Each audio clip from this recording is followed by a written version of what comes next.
тақырыбымыз баланың арқасына арналған массаж. Алдында біз баланың жауырынын қалай ашу туралы жасағанбыз. Енді біз баланың арқасына общий массаж қалай жасаймыз. Соны сіздерге үй жағдайында айта кетейін. Ең алдымен осылай сипалап аламыз. Осылайынан 4 реттен. Екінші қолымызбен осылайынан 4 реттен. Одан кейін әрбір қабырғалардың араларын осылайынан 4 реттен немесе 8 реттен сипалаймыз. Егер балаңыздың температура беріп тұрса, немесе үстінде бөртпе болса, балаға массаж жасауға болмайды. Жөтел болса, балаға массаж жасауға болмайды. Тағы да айта кететін, баланың массаж жасаған кезде қолымызда сақинамыз болмау керек. Температура, комнатаның температурасы 22 градустан асу керек. Осылайынан қыздырып, барлығын қыздырып аламыз. Ол қыздырған баланың денесіне өте пайдалы. Осылайынан температурасын көріп аламыз ең алдымен. Массаж балаға ең алдымен қан айналымын жақсартады. Және де жақсы ұйықтайды бала. Және де осы болашақта бала өзінің дене қозғалысын жақсы қозғалысқа келуіне әкеп соғады. Осылайынан кажи омыртқасын жұтарын, осылайынан кажи омыртқаны сипалап өтеміз. Үй жағдайында мені көріп отырған аналар болса жасасаңыздар болады балаларыңызға. Ол тек қана мысалы ауырған кезде ғана емес, үй жағдайында өздеріңіз жасасаңыздар да болады. Яғни ол баланың мысалы арқасы ауруы мүмкін, соған да жақсы пайдасы бар. Осылайынан сипалап аламыз. Одан қолымыздың ұшымен осылайынан 4 реттен сипалап аламыз. Екеуге 4 реттен немесе 8 реттен сипалауымызға болады. Бұл баланың кішкентай туылған балаларға көбінесе арқалары көп жатқаннан ауыратын болады, немесе дұрыс жатпағаннан, немесе киімі ыңғайсыз болғаннан ауыратын болады.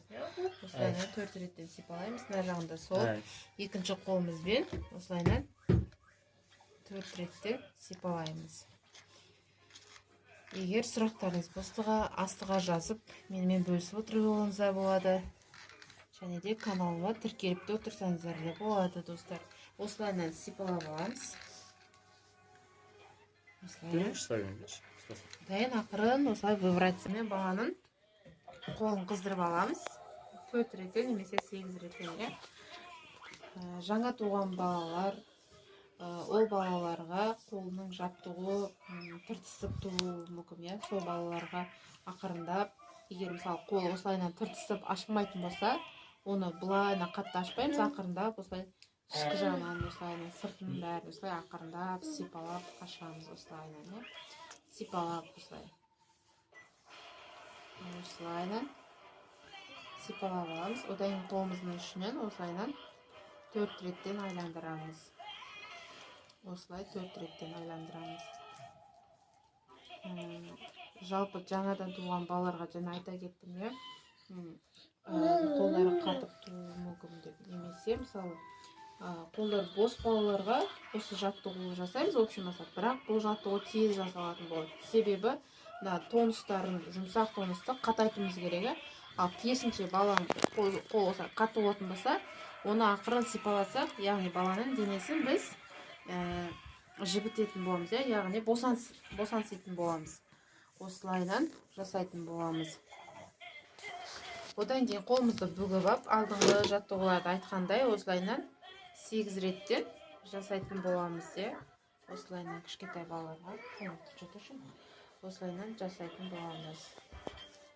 Осылайынан жасаймыз, осылайынан сипалаймыз. Осылай сипалап жасайтын боламыз. Одан кейін қолымыздың бармақтарымен осылай әр буынның нүктелерін осылайынан басатын боламыз. Осылайынан басатын боламыз. Осылайынан басатын боламыз. Одан кейін осылайынан сипалап өтеміз. Одан кейін кезекте қолдарына келіп, бас жақтарына. Яғни бұлардың каждый саусақтарды осылайынан сипалаймыз, не болсам уқалап сипалаймыз. Уқалап, одан кейін сипалаймыз. Міне каждый саусақты Ақылдымен ол. басынан бастап аяғына дейін осылайынан сипалап өтесіздер.